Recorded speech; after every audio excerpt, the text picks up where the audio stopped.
Pernah nggak kalian buka banking, terus saldonya tiba-tiba nol? Pas kita telepon bank, banknya malah bilang nggak tahu. Sini aku jelasin dalam 60 detik.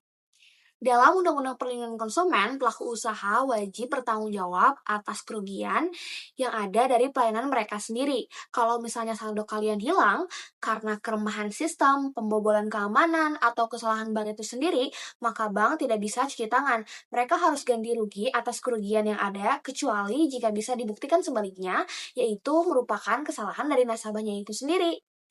Jadi, kalau misalnya saldo kalian tiba-tiba hilang, kalian ingat-ingat dulu Lautizen, apakah itu menjadi kesalahan kalian atau karena kesalahan sistem bank. Kalau misalnya itu kesalahan sistem bank, kalian harus banget cepetan telepon CS bank kalian biar bisa diproses lebih lanjut.